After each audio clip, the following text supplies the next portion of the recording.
Hey everyone, welcome back to More Than Work this week. I have another guest I'm super excited about. I'm just going to say that every week now, I think, because I can't imagine I'll have a guest I'm really lackluster about. But my guest this week I've been working with for a couple months, and she's been my coach, and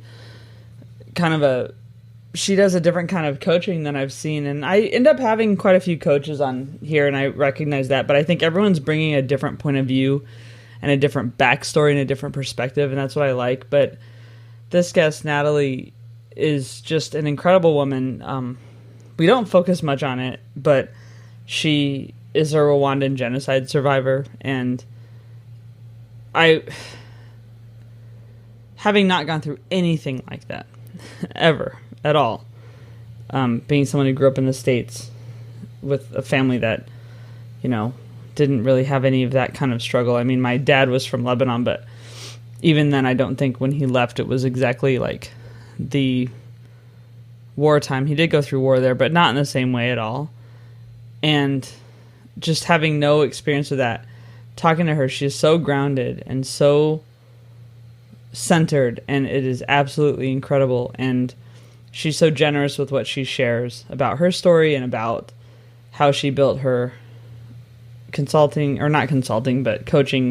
company Harbour, and how it's just based around like partly AI and technology. And she's a technologist who's building things for good. And we get into amazing discussions. I mean, we talk a little bit about AI ethics, and we talk about grief and ancestral work she's doing. And the discussion hit a lot of very important things. I think the grief part really struck me when I was editing again, because I've known a lot of people in the last year who lost people. We've had so much loss in the last year as a society in general, but then individuals I know, friends from work, have lost parents and grandparents, and I thought of them a lot as I was editing. I talk about a very significant loss in my life that I don't talk about on this podcast very much, or at all, in a way. But I was really moved in listening back, just because Natalie does such beautiful work with honoring her grief and talks a lot about how we can all honor ours. So I think that will be really useful to people to hear about.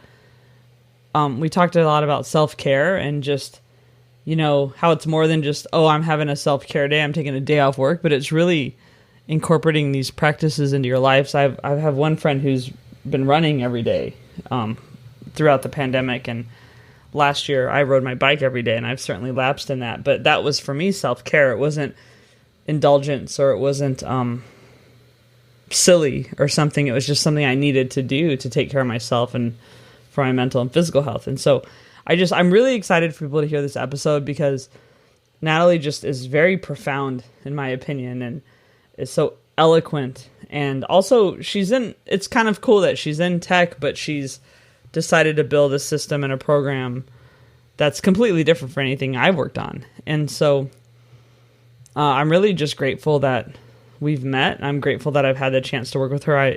I'm in her program, Harbour, and right now, and it's been really super, because I've just been getting these emails every day that kind of keep me accountable. And I'm not perfect. I'm certainly not doing everything I'm supposed to be doing or should be trying to do, but I also know that that's okay, and I'm just doing what I can. But I'm really just, the whole thing about being held accountable is super helpful to me. I've written in a gratitude journal more this year than I have in, I don't even know how long. I mean, a very, very long time.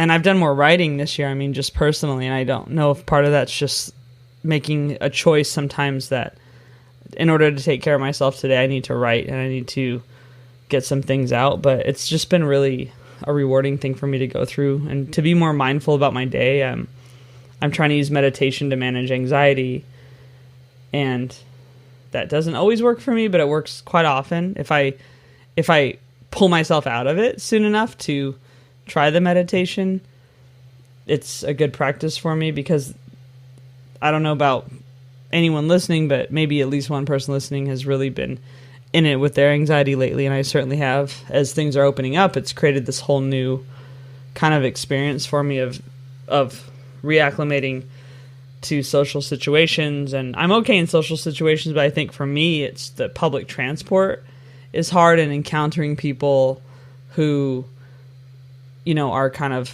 combative.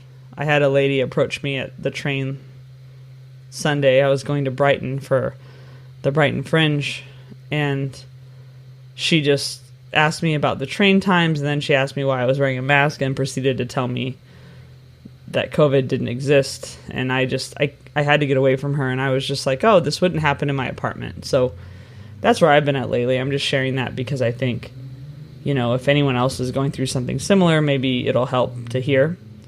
But anyway, Natalie's just a fantastic guest. I'm really excited for you to hear this.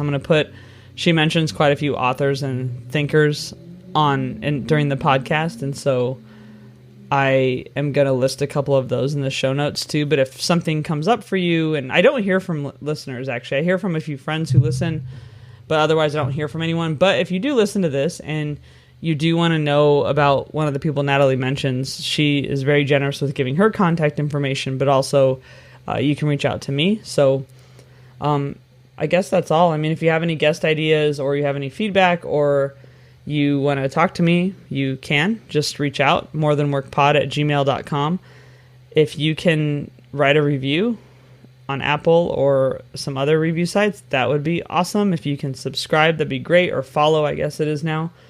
But otherwise, I'm really grateful for you and, for listening, and enjoy the show.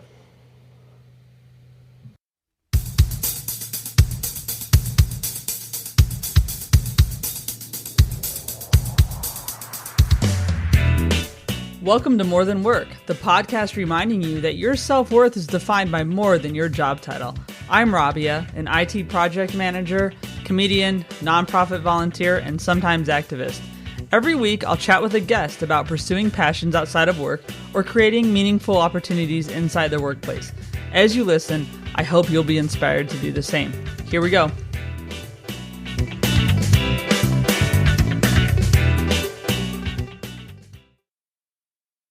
Hey everyone, welcome back to More Than Work this week. So I have someone who's actually in London, where I'm located, which is rare because I'm usually interviewing people all over. Natalie Nzeyimana, she's the founder of Harbour. Hey, how's it going, Natalie?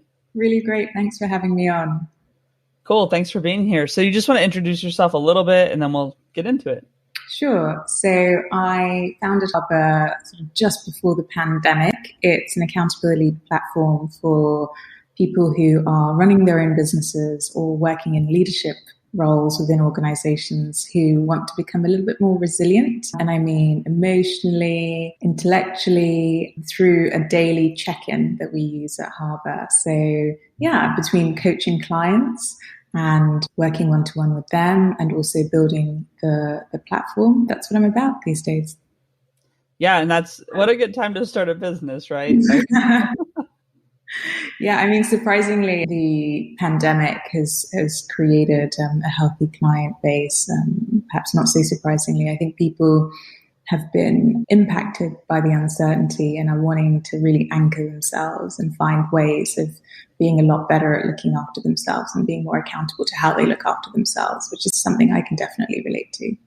Yeah, and that makes sense. I mean, just the fact that so many people transitioned to working from home who weren't doing that by choice. I mean, I work from home. I have for 5 years. So same. Right. So we were kind of used to it and used to at least some boundaries. But I know even for me, just working with clients who were all of a sudden at home, there were a lot less boundaries because they weren't commuting. They weren't doing things at home. So they were all of a sudden wanting to have emails at 9 o'clock at night and stuff where you're like, hey, I thought you guys had families or something. Yeah, I mean, there's been a lot of commentary about how the lines between work and rest of life have really blurred over the pandemic. And I think, there's a couple of things going on there. One is that those of us who did go to a daily commute or did go to work via a commute have lost that and have lost the kind of structure of a routine, which is really in the muscle memory if you're commuting every single day for more than 1 year. And then at the same time, there's an anxiety because lots of people are losing their jobs. And so there's this fear that happens where it's like, well, if I don't work and if I don't, put in extra hours, I might lose my job. So I better just keep working, grinding because the stakes are so high. So I can definitely see how that's playing out with a lot of people.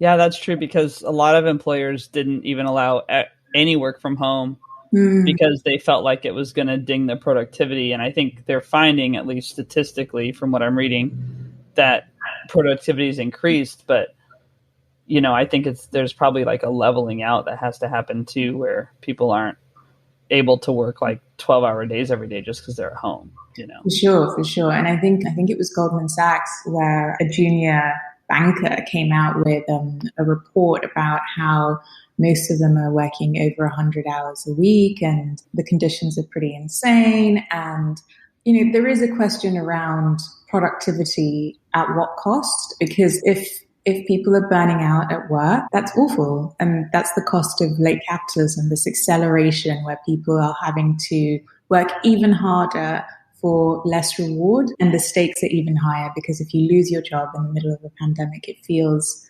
awful. It feels, isolating. It feels challenging. It feels like you failed, even though you haven't, because you're more than your job. But it can't feel like that when you're giving all of your hours, all your waking hours to the work. Mm-hmm. Well, yeah, and you see places like Japan where it leads to the loss of life, either from health issues or from people taking their own lives because of basically the work pressures. Yeah, I think it's really interesting because globally it's difficult to kind of isolate who's unimpacted by the mechanisms of late capitalism, right? So I think often in the West, we do look to Japan and Korea as kind of the exception case, but then kind of miss how we're culpable in that same machine. Why is it that every time we meet someone, we always ask what they do for a job, and we're kind of doing this categorization in our minds as to the value of the person that we're connecting with as related to their work? Or we think of people always as a society in relation to their outputs. And it's been really interesting on a personal level, kind of seeing the folks in my network who've connected with me during the pandemic and kind of seeing whether they've connected with my well-being or whether they've connected with wondering what I'm outputting and wondering what I'm producing. And I just find that a really fascinating way of kind of measuring, what is the worth of connection in the West and what is the worth of connection under late capitalism? Like, where does care come into it? Where does connection and who are we to each other beyond our work? Yeah, that's exactly right. And just so if I know a guest before having them on, I definitely always like to say how we met. And we met on Lunch Club, and it's an app where people can it's a website, but also an app, I guess, in a way, a web app where people can connect based on just having been invited to this club. And then I don't know why exactly we got matched, but we did. And what I liked about our conversation was that it was really just kind of got very personal very quickly, which was nice. And it wasn't really concerned with what we were doing. And some of the conversations some people are looking for work, or they're just wanting to advertise like, hey, I work at Google or something. But I really liked that. And I think that app growth over this pandemic is showing that people just want connection, For sure. I think there's a real yearning for community and connection. And that's something that's been really interesting for me. And I think also we don't always allow ourselves to change because we kind of get stuck in patterns, kind of being around the same people, doing the same things, doing the same work. And so perhaps one thing amongst many others that the pandemic has done is like shift our conception of self and kind of forced us to reevaluate who we are to ourselves and what sort of needs might arise from that reevaluation. Do I feel like I still want to talk about work when I'm stressed out about work? Do I feel like the dreams that I had before the pandemic are still relevant to who I am now? Do I feel like the way that I move through my day is still aligned with, what my soul feels like it needs? And people are asking themselves these really existential questions, perhaps not always realizing that they're asking themselves existential questions. Mm-hmm. It often comes up, at least when I'm doing client work, one-to-one coaching work, it often comes up as an emotion that people can't describe, that something doesn't feel quite right and that they want or need or being called to something else. And so a lot of the work in Harbour is helping people name emotions and name sentiments and being able to kind of pinpoint what's going on so they can kind of go towards where they need to go or where their soul's calling them to go. Yeah, and that's good because I think it does help remove that whole thing of just always talking about work and being in work. I mean, I even know like some friendships that resulted from work were really, I mean, not to be dramatic about it, but were also the result of trauma bonding. And so, you know, when we're not in the same workspace experiencing the same things, there's a fragility to those relationships, right? So true. And I think for me, transitioning out of creating connection from trauma bonding has been like a real growth moment over the last couple of years, because trauma, of course, is a part of our story, but for it to define us completely and holistically can lead to the kind of stagnation that's really, really painful, not just for ourselves, but also for the people around us. And yeah, I'm always really careful in my personal relationships these days to kind of think about, you know, what are we building with this relationship? How are we seeing the divinity within ourselves and each other during this connection, this moment? And I don't know, there was something I read a few years ago that was like, people can only meet you as far as they've met themselves. And so reading the teachings of the Essenes and kind of engaging with some more esoteric work around the universe sort of mirroring you, I think those relationships fall to the wayside when you've dealt with your trauma and when you take full personal responsibility of kind of taking care of your inner child and loving yourself every day. It feels uncomfortable to stay in that space. And that's not to say that you don't love those people or care for them, but it just means that there's going to be a different dynamic established between you. Yeah. So I want to talk about Harbour, but first I think I want to just establish some definitions based on how you're going to be talking about things, because I may think I know what things mean, but I'm not confident. And then I think it'd be good for people listening. So Harbour, one thing you work on is resilience. So can you just describe what resilience is? Yeah. For me, resilience is being able to return to who you are, even in the eye of the storm. Okay, cool. So that's good to like level set what that exactly mean. Yeah. So I've had a few coaches on, and I'm sure I'll have a few more. What does Harbour do, and what's kind of the basis for your coachings? I think it's different than some others. Yeah, for sure. So when I was doing a lot of my own healing work, I got really into chakra systems and energy systems. And I also got really into sort of Taoist texts. So using my tech background, I've used some machine learning on the back end to kind of analyze in a privacy preserving way when clients are entering different stages of their journey. So I always start with a chakra assessment, and so we'll go through a few questions around your root chakra, your sacral chakra, your solar plexus, your heart, your throat, your third eye, your crown chakra, just to get an assessment of where people are and how they're feeling about themselves in that moment. And then having established that baseline, you get daily prompts, which are, and you know, you'll find this out when you start your trial, you'll get daily prompts which ask you to check in and sort of ask you to be accountable to looking after yourself. And so one of the baseline recommendations is, have you been out in nature today? Another one might be, you know, have you nourished yourself with foods that make you feel good in your body?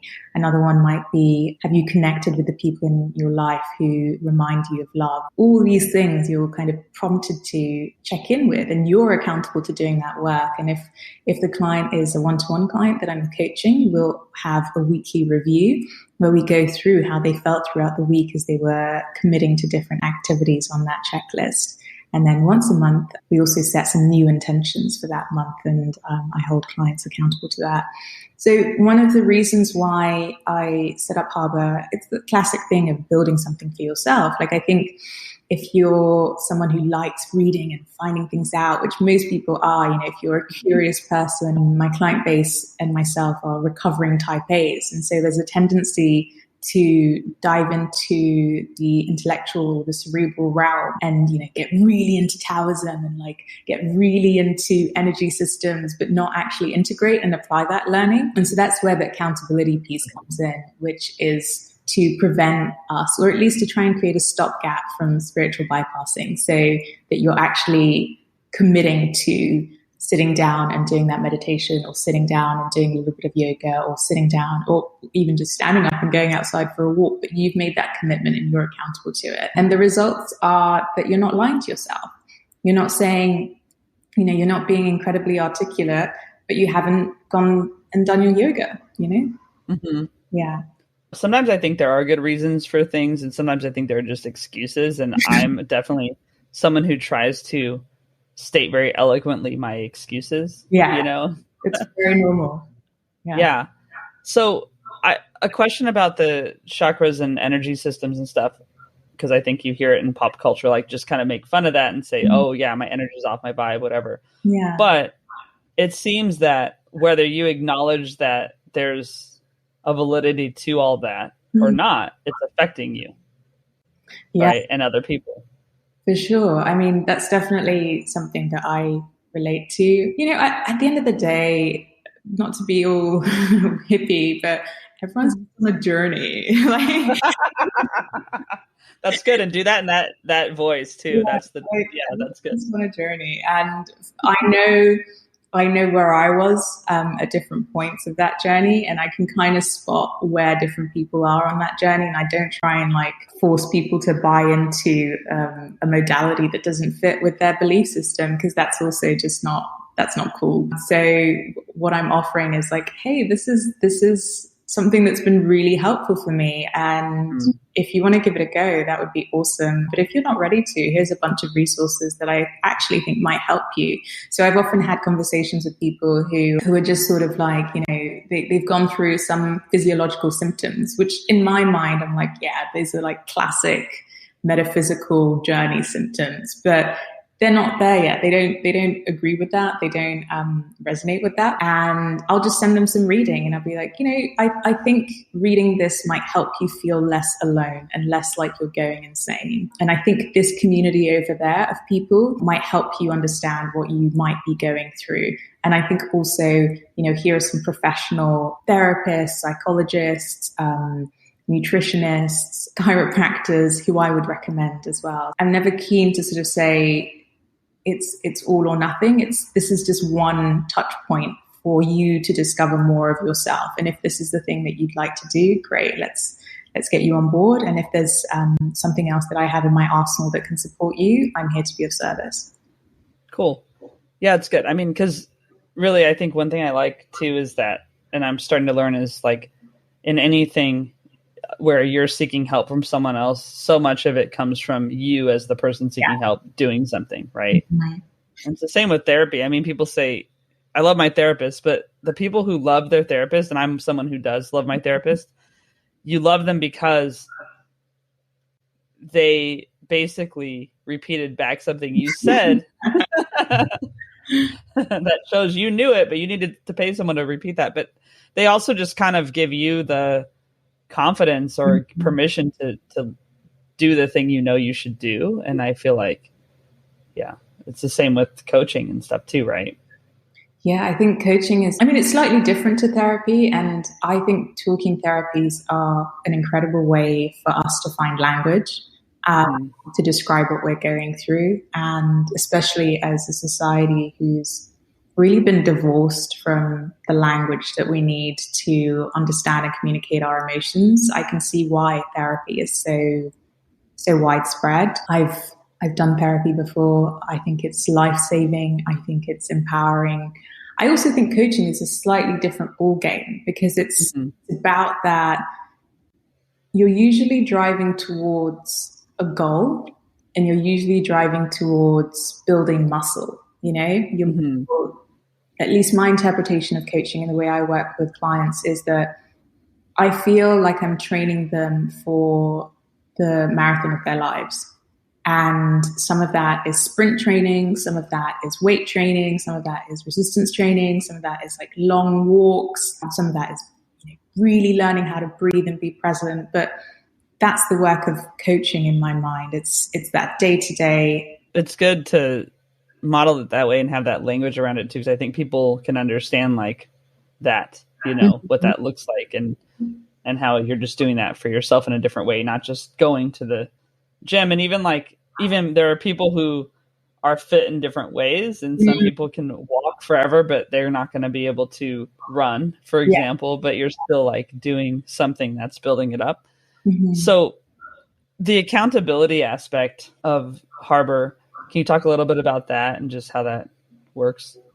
Yeah, for sure. I think so. In my writing work, I look specifically around sociologies of care and thinking a lot about how self-care has been constructed over the last decade or so. And I think similar to therapy speak, people have the language, but they're not being accountable. So, someone might say, oh yeah, I took a bubble bath, hashtag self-care, or I'm turning off work. I'm not turning up to work. Hashtag self-care. Or I haven't had a shower in 5 days. Hashtag. And I think we've all in different ways been guilty of weaponizing language in order to create avenues for us to escape the personal responsibility that's necessary to survive this moment in time. And so this isn't coming from a place of judgment. I've definitely gone through phases where I'm just like, oh yeah, I'm like eating a burger, hashtag self-care. When I know inside myself that eating that burger is not self-care. And that's not any disparaging view on people who eat burgers, including myself, but that's just a form of I'm lying to myself.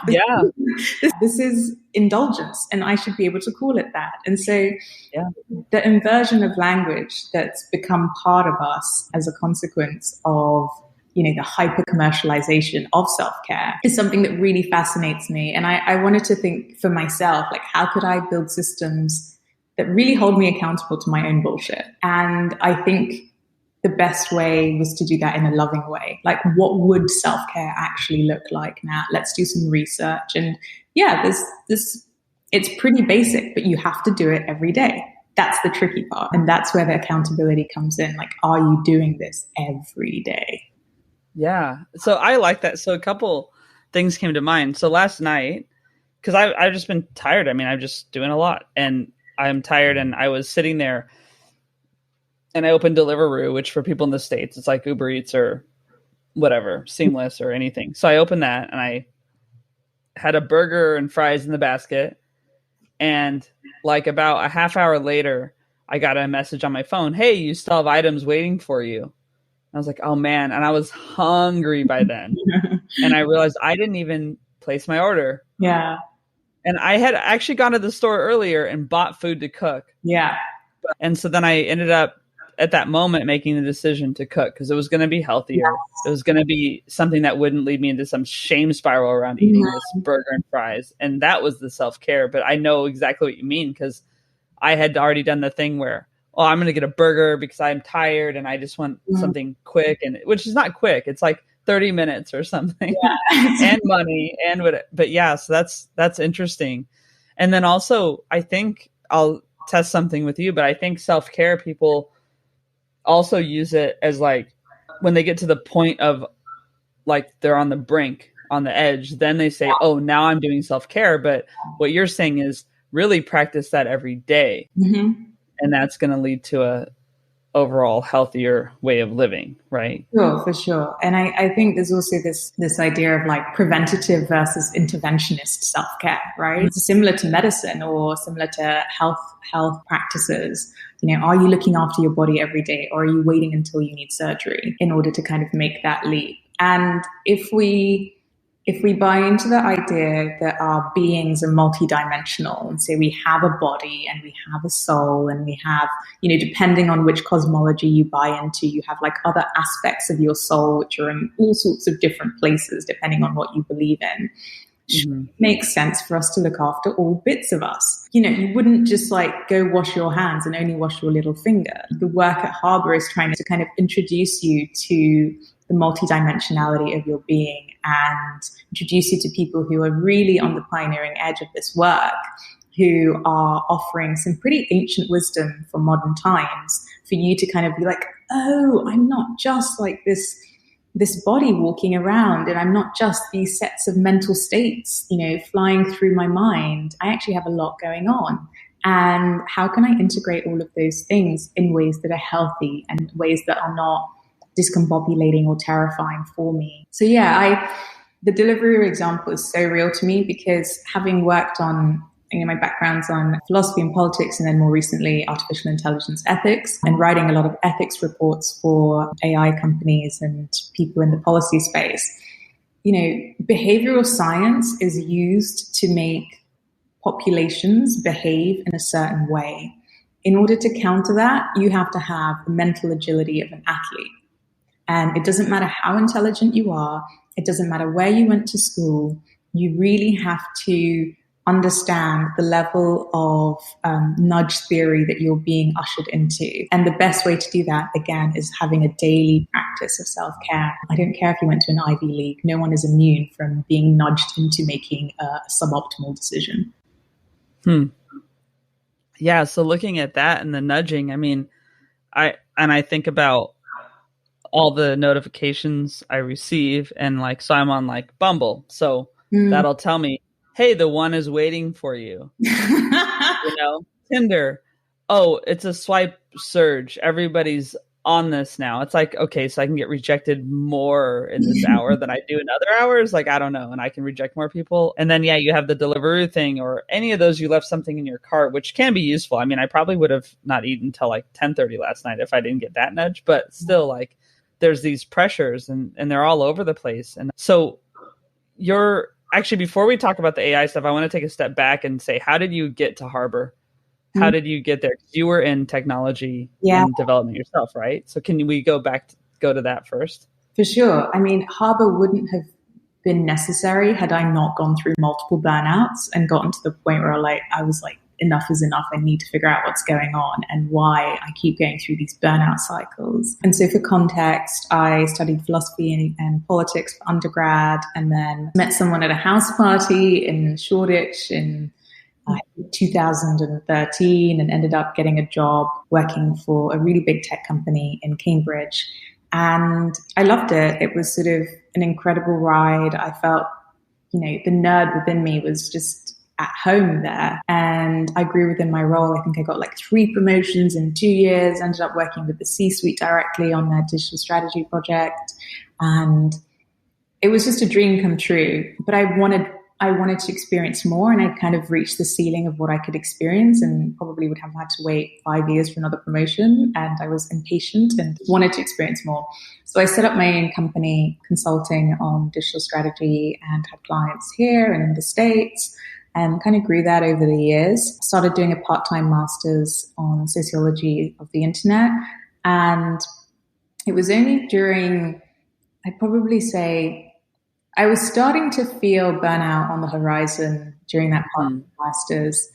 And it wasn't until I went to Rwanda, where I'm from, where my family's from, well, actually kind of from all over the Great Lakes, but that's where I was born.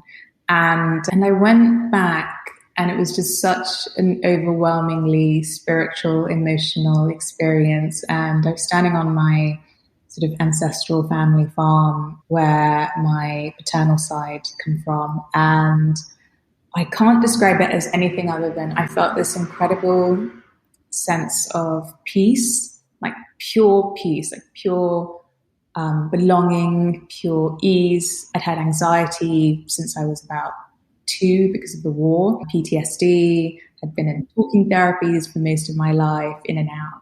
And I just didn't feel anxious up until that point. I'd never felt that sense of ease in my life. It was completely overwhelming in the best way possible.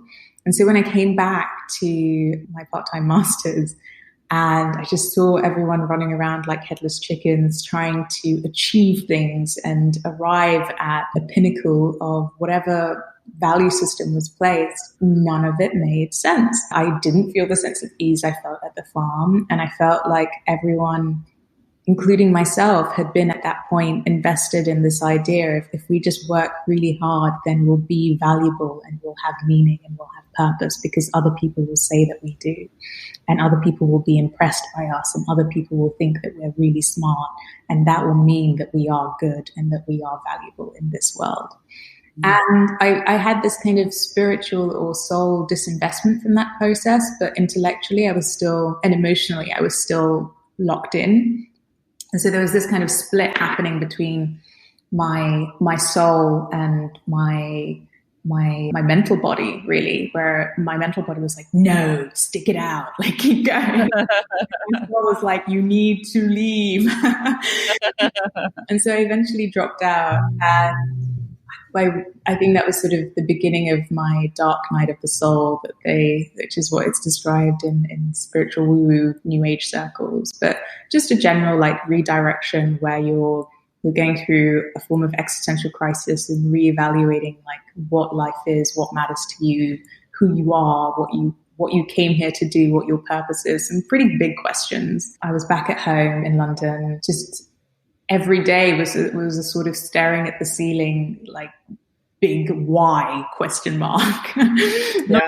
Not even what, not even how, but just why. And I think why is really heavy. And I think I understand why a lot of people don't want to stay with why, because it's a very dense question and it requires a lot of delicacy and care with oneself, which is why people have spiritual teachers and coaches and therapists and everything else. Because I don't think the individual isn't supposed to ask the why alone, because we're supposed to be in community, and that is the purpose of ritual. But all of our rituals have been replaced with nudging, and they've been replaced with the award systems of late capitalism. And so, I was lucky enough to have the space at home to take time out to just ask why and stare at the ceiling for quite some time.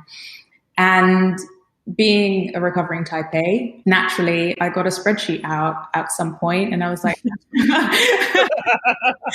I'm like, what? Google Sheets? Okay. I was like, I can't stay in this. I've stayed in this and I can't. I need to figure out something. And so I just started running some experiments on myself, and I was like, hey, let's see what happens if you do this recommended activity for a week. Okay. And then like a mad scientist, I'd write down like epic notes almost on an hourly basis of like different motion states that were coming up. And I was talking to my dad earlier and I was just like, I've got like 6 months of manic notes where I just logged like different things about my chakras and different things about, different metaphysical realizations I was having in terms of my physical experience, all sorts of things. And you churn all of that data out at the other end of it. And when the pandemic happened, I was like, I think other people might need this now.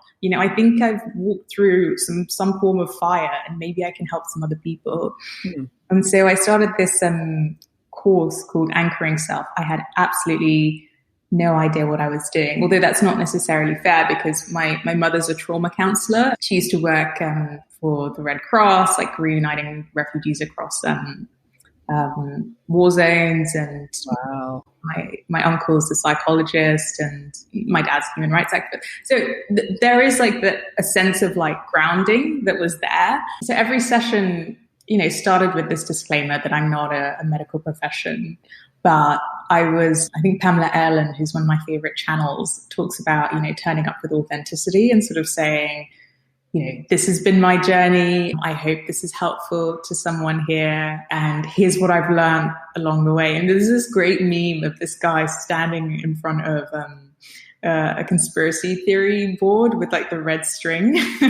Definitely me during my dark night of the soul. And my dad would knock on the door and there were just like a million papers stuck on the wall. And I was sort of using different analyses of different systems. But I organized it in a way that I thought was accessible to people in terms of asking people how they were feeling at different points. And because I'd been logging emotions over 6 months and watching and reading how different chakras play out emotionally, I felt like I had a good read on what was going on with people. And more than anything, I wanted to, as Maryam Hasnaa says, lead people back to themselves.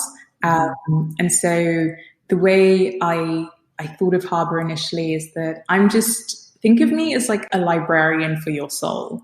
And so you have an inkling that something might be going on, and you come along, and I've got some personal experience and a loosely organized Dewey Decimal System going on, and I'm going to ping you some resources that I think might be helpful. And you go away and you read them in your own time, you engage with them in your own time, and give them a go and see what resonates, and then come back, and then I'll see if there's another syllabus we can put together. Cool. And so you still, like, you didn't abandon technology altogether. You're just using it in a way that serves you and others now. Yeah, and it's so funny because I feel like I've come completely full circle, because I didn't want to engage with politics, having studied it, because I didn't want that sort of charismatic leadership, ego-driven model. I didn't feel that resonated with me. I also have a lot of challenges around accepting a representational model of democracy. Hashtag, I don't know that it's really working, guys. But I always loved tech from when I was really young, because you could make something, people's lives could be better for it, and they never would have to like worship you or think that you were the best thing since sliced bread. There was a kind of humility about software that I really loved when I was younger and making things. And I think the humility that comes from your life falling apart made it possible for me to come back to building from that really pure childlike space. And so now when I'm building, I'm like, oh, I could do this. And, I've had this session with this person, and that's really helped me kind of think about the back-end model and how this Python and API are going to do. I'm just engaging it in a different way, because there's almost a diagnostic need for it, And when people need the technology that you're building, you feel like you're being of service, and that's an incredible feeling. It feels like incredibly purpose-driven as opposed to ego-driven. Yeah, that's true. And I mean, I work in software. I don't develop, but I manage projects. And I know, like, when I get a project that feels like it's going to have an impact on people, it's a lot easier to tolerate some of the, BS that comes with it, right? Definitely. For one thing. Definitely. So then with AI, so artificial intelligence, I've actually heard a few people now talk about AI ethics and what that means. And then I will say everyone's familiar with the documentary, The Social Network. I did not watch it yet because I haven't watched it. I haven't watched it. Yeah. Because you know what? I need to use social media for my podcast and for my comedy and whatever. So like, I'm pretty aware that I've given away a lot of my private data, but I also I can't with it. But I do know that some of the AI things we can try to get around. So talk about AI ethics a little bit and what that is and what you're doing there. Yeah, I mean, it's a vastly expanding field. And perhaps one way to ground this conversation around AI ethics would be to think about it through something like Harbour, where you're dealing with people's emotions and personal data. One thing I try to think about is like how to create privacy preserving models. And so if we were having a Harbour one-to-one, what are the ways that I could ask questions that are helpful to you, but don't risk your privacy? And also, how can I log those questions and create the platform in such a way that you retain your privacy? Because you're sharing incredibly personal things. You're sharing, your hopes, your fears, all sorts of different things. And so for me, it's part of the privacy preserving element comes in the research design of the questions. Another part of it is that ethically, I don't want to gather lots of data on Harbour users for the sake of gathering lots of data on Harbour users. Number one, we're never going to sell the data to anyone else.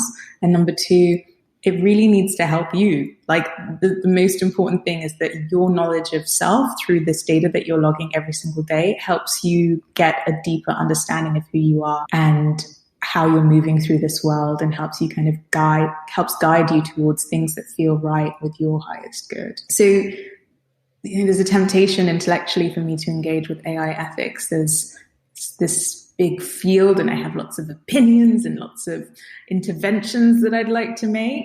And also, I feel that the urgency is around how can we create technological systems that help people feel whole in themselves. And part of that is understanding the responsibility that we have as technologists to not gather everything. Eduardo Glissant calls this opacity, and I definitely use that as a guiding principle in my work and his philosophies.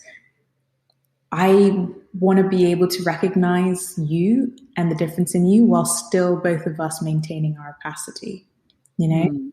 And then kind of coupling that with this concept of namaste, which is the divinity in me recognizes the divinity within you. And so this great sort of philosophical, technological challenge of this work is, how can we recognize the divinity within each other whilst also maintaining the opacity and the right to privacy within ourselves? Yeah, that's true. Like it's almost like, well, even, I mean, this is maybe a stretch, but saying like this podcast is called More Than Work because it's trying to show people that who they are is more than just their job. And then really on trying to create this parallel, I don't know if it'll work until I say it. It's the same thing. Like the person is more than what they've just told you and more than what a machine thinks they are in a way. Exactly. Did it work? Okay, good. Yeah, it makes total sense. I couldn't have put it better myself. I just feel like, perfect. It makes perfect sense. I want to go back to resilience a little bit because I was just thinking about when you were talking. A lot of times I think like a person will be engaged in something and they'll feel like I have to see this through. And that's the resilience, is me seeing it through. But maybe that thing isn't working for them. And it could be a relationship. It could be a job. It could be some maybe goal they set, or I just think of a lot of it in like human relationships more than anything at the moment. So that's not really resilience, right? Okay. At least not from my perspective. Yeah. It's just more like seeing something, like sometimes recognizing that that's not working for you and making the decision to stop that's the part that builds the resilience, right? So yeah, it's so multifaceted in the sense that the resilience is built in coming back home to yourself every day, no matter what that looks like, whether that's looking at yourself and knowing that you're making a bad decision, but being rather not necessarily a bad, but a suboptimal or a decision which isn't necessarily aligned with your highest good. We've all been there. But just knowing why you're doing it and that you're doing it, and that increased awareness can increase the level of resilience in my mind. And I think for me, I try not to think of resilience in terms of human relationships, because it feels like it could fall into the territory of trying to control outcomes. And we can't control other people. And so the best form of resilience for me and for the work that I'm trying to do is like the commitment to coming back to yourself every single day.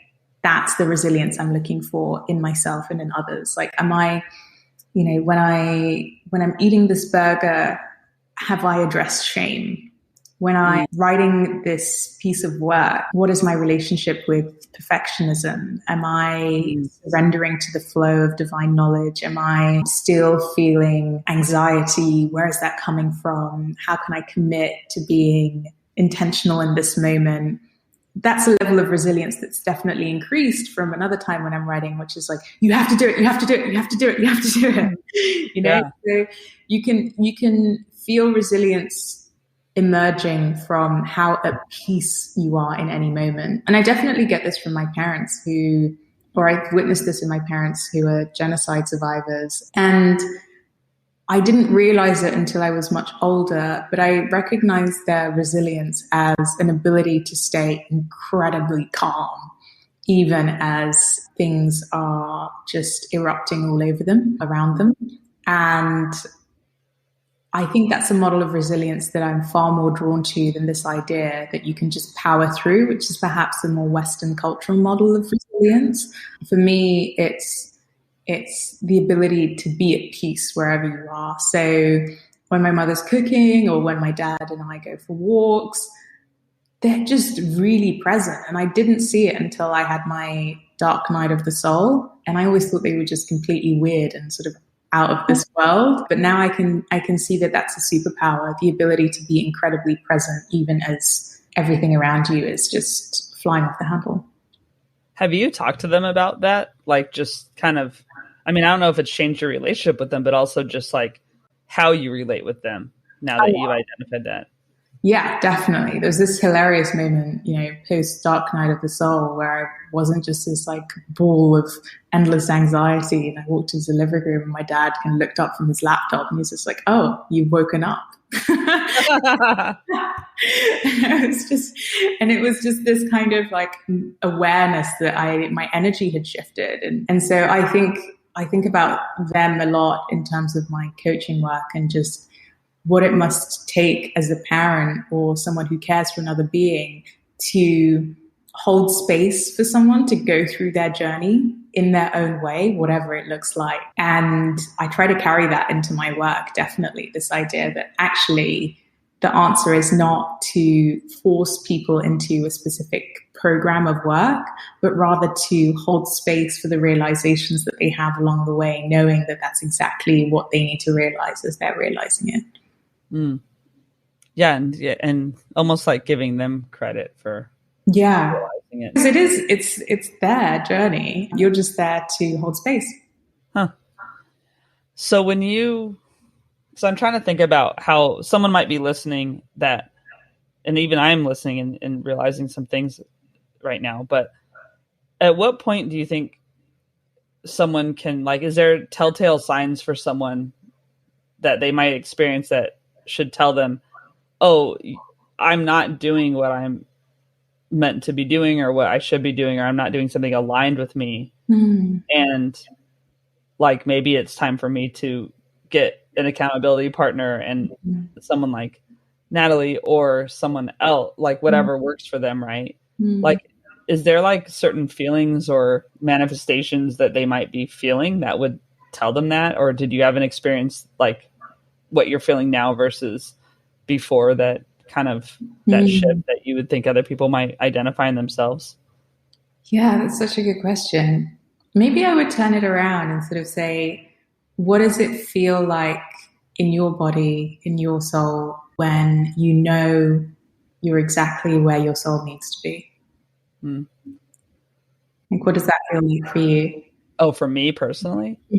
Well, yeah, I mean, I can tell you that I spend a lot of time in great anxiety. I mean, a lot of my time. And like right now I'm not, right? So right now I'm not super anxious. I actually just feel lighter and I feel almost emotional in a way because I'm a person who cries. So I'm not going to cry right now, but I could, like, just if I think about that feeling of being at peace and being okay and like just enjoying talking to you and not looking at my phone and everything. And then I know, like, sometimes when I'm at work or just when I need a break, I'll just feel all this anxiety, like my heart's coming out of my chest or it's in my throat and really volatile, I guess, So yeah, I mean, for me personally, and I think, I don't know if other people feel that way, all the time or, but that's for me. Like right now I'm just kind of fine, Yeah, I hear that. And I've definitely, like, anxiety used to be my full-time mode, and it's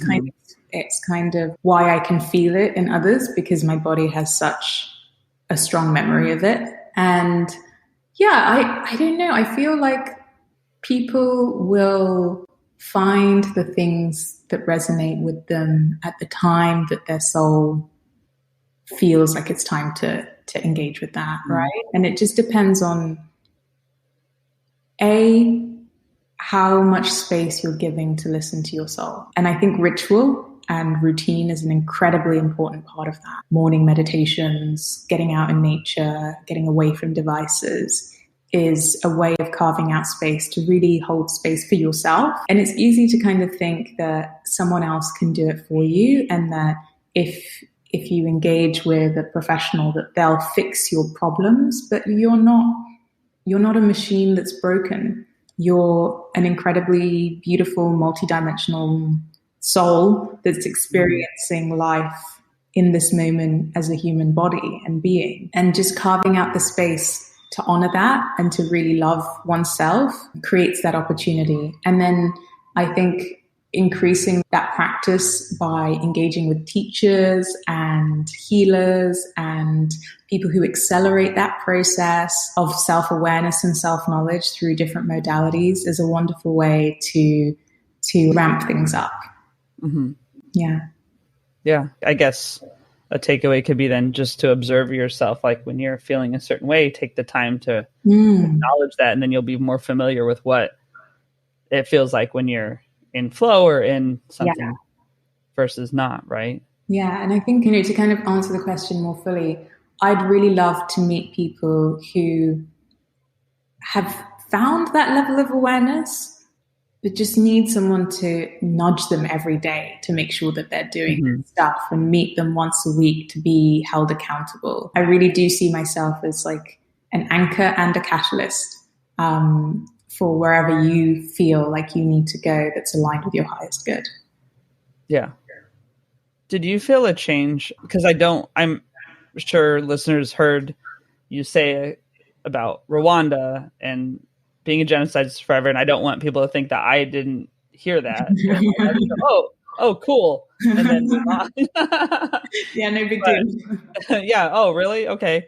But yeah, no, and it is a big deal, but it's also not the focus of our chat at all, or it's not really, I don't think it defines you, but it's definitely a part. And I feel like people who go through, I don't know anyone who's gone through that for sure, but who go through other things, whatever they are, because it's all relative to our own experience, right? I think sometimes there's this idea of overcoming things that means you forget about them, or that means that you act like they never happened. But do you find like these practices that are around mindfulness and acknowledging your feelings allow you to just, whatever that situation would be, manage it differently? Like, oh yeah, for sure. Okay. Yeah. And so one example would be that when I started doing post Rwanda coming back, doing a little bit of ancestral work, and that looks like having an altar and having, ways of remembering my family who passed away during the genocide, and also the family that I love, who I met out there, who also passed away sort of shortly after. And there was just this sense of loss, but engaging with Bantu philosophy and African philosophy and African metaphysics has helped me so much in terms of creating a relationship with my ancestors and the family members that I lost. And, there's something that I definitely came across when I was engaging with Holocaust literature, and even folks from Vietnam in the refugee community there who've really written about this, which is survivor's guilt. And that's where a lot of my anxiety was stemming from, which is like, why did I survive and everyone else died? This is awful. Like, I feel so guilty for having survived. And I feel as though I need to make sure that my life is like carries all of these expectations and that achieves all of these things, because all of these other people died and I didn't. That's pretty heavy for like a 5-year-old. So it is. So it was the survivor's guilt. The ancestral work really, really, really helped address the survivor's guilt, because it wasn't any longer like I'm the only one who survived. It was more like, actually, I'm part of this like beautiful community of human beings, some of whom are still here on this earth plane and some of whom aren't. And every week and every day I have an opportunity to honor them in ways where I feel as though those who are aligned with my highest good would be really proud of what I'm doing and would really feel part of this, as opposed to feeling that I'm separate to them. And I think that's also quite a Western attachment that I'd had, this idea of separation from ancestry. But actually, we're incredibly tied into our bloodlines. And unless we address that, and unless we take care of that, we can come up to a lot of challenges.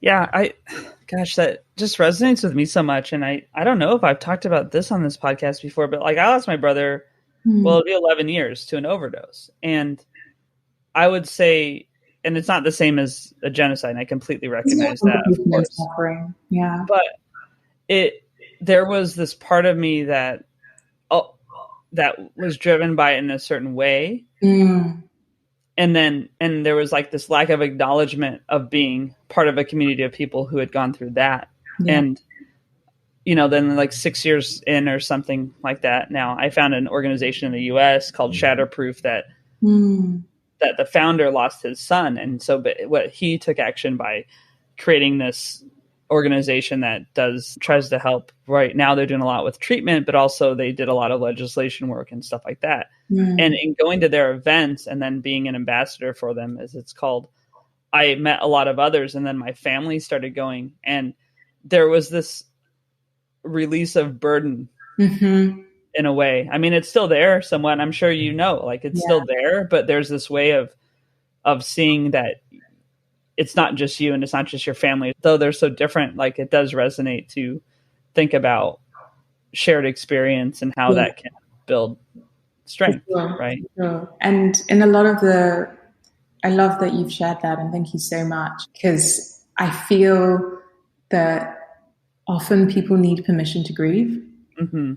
And I love being able to be in a place with this work to tell people or to share with people, if you feel like there's someone who you've lost or feel as though you've lost, because in my mind, you've never really lost them, or who's no longer here with you, here are some practices that you can hold space for that feeling, and that you can hold space for that emotion and that relationship that you've held with this person who was important to you and who is still important to you. And I love Malidoma Somé's work on ritual and ancestry. He's a Dagara healer and educator and from Burkina Faso. And I just love that his work gave me permission to light candles for people I'd lost or perceived that I had lost. And that actually thinking about my aunt, who was a herbalist and a botanist, just so full of joy, used to love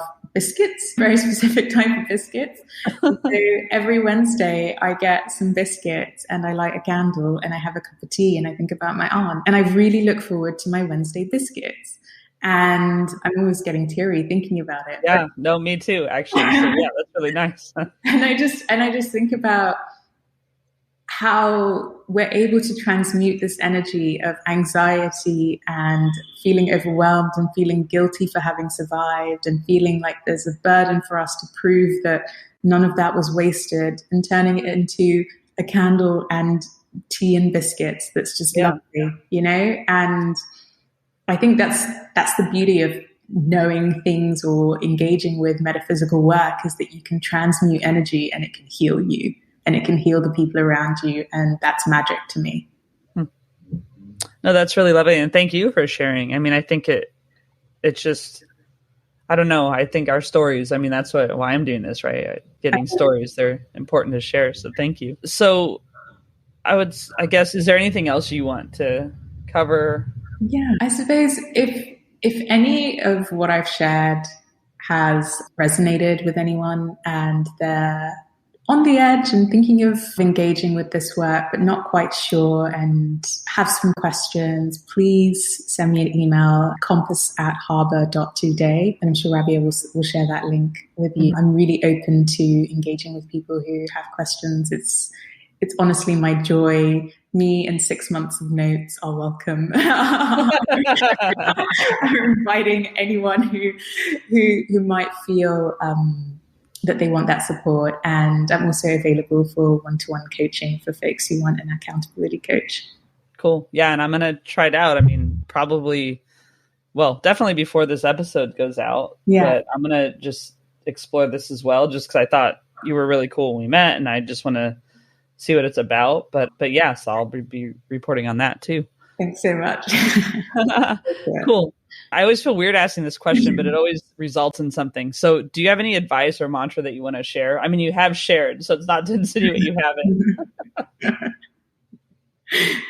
Is there more of my soul you would like to excavate? Exactly. Yes. Via the internet. Yes. Is there anything I'd like to share? No, just that you're enough and you're doing great. I don't know anything other than just like the divinity in me sees the divinity in you, whoever is listening. Like I really have just so much space for what we are all going through and what we've all been through. And I think this is a beautiful time to be alive. And I hope you get out into nature and hang out with the sun and see some flowers and some plants. And if you have loved ones close by, that you embrace them and that you engage in that love, because that's really the most important thing. Great. Okay, so I have questions called the Fun Five, and I ask everybody. It's again just me. This is the data I'm collecting, right? Yeah. So, what's like the oldest T-shirt you have and still wear? I don't even know if you're a T-shirt person, because you're dressed nicely right now, for example, and I'm not. But yeah. No, I love. It's not a T-shirt; it's a sweatshirt. Cool. And so funny coming full circle from that first quick convo we had before recording. It's from a French company and I got it over 10 years ago, and it's called Africa is the Future. Oh, nice. Yeah. And we talked a little bit about Afrofuturism because I just learned that term yesterday. Yeah. I love it so much. And probably the reason I love it now is different to the reason I loved it before. But the reason I love it now is because the metaphysics of African philosophy for me connect the past, the present, and the future seamlessly. And so when I wear it, I feel connected to all that is. Oh, nice. All right, cool. So a lot of people, including myself, are saying every day is like Groundhog's Day right now, like the movie. So what song would you have play on your alarm clock if it was Groundhog's Day and we were really living that life where every day we wake up, it's the same? Probably Ciara's Level Up. Yeah? Nice. Yeah.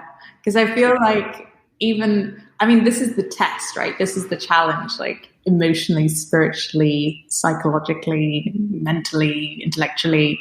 If every day is the same, how curious are you to imagine otherwise? Cool. And that'll be a fun one. I have a Spotify playlist, so I'll add it. So I'm kind of like excited when there are songs that maybe make me move or something on there. All right. Coffee or tea or neither?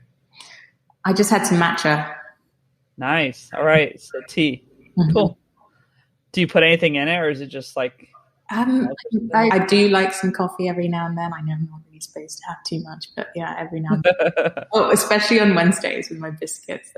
I think that's great. I love that. I love that routine. That's really cool. All right. Can you think of a time that you like laughed so hard you cried, either the last time or just something that does that to you where like you think of it and it just makes you crack up? I mean, I experience a lot of like Jungian synchronicities during the day, and thankfully I live alone, so no one thinks I'm mad. So I'll just be like walking around listening to something and then see that manifested in my reality and be like, wow, universe, you're so funny. That's like a regular day in my life. Apart from that, I think general life is pretty comical. Yeah, no, totally. And that's funny about living alone and people thinking you're nuts, because sometimes I stay up super late now. And so I'll be on the phone with a friend like at 2 a.m. or on the call and like just be like this crazy laugh. And then I think, oh my gosh, if someone hears me, and every once in a while my neighbor will be going somewhere at like 4 a.m. and he'll be like, oh, I heard you the other night. I was so glad to see you're okay. And I'm like, this is his health check, is just, am I laughing at 4 a.m. when he's going downstairs to go to work or something? So I get it. Who inspires you right now? I have so many, so many people. I'm constantly referencing Maryam Hasnaa. I'm constantly referencing, I think that's someone whose work has been incredibly transformative for me. Beyond that, I've really fallen in love with my family in a new way, having done this work. And part of Maryam Hasnaa's like intervention in my journey has been healing relationships with my maternal line, which has just been so transformative. So yeah, who's inspiring me?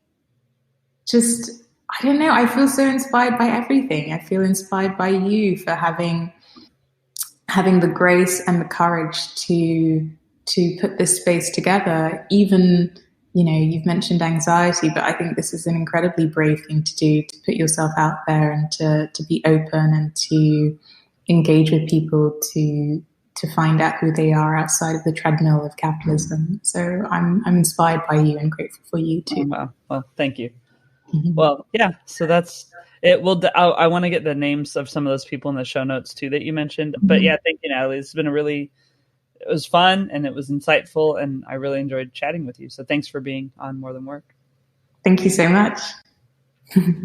had a blast.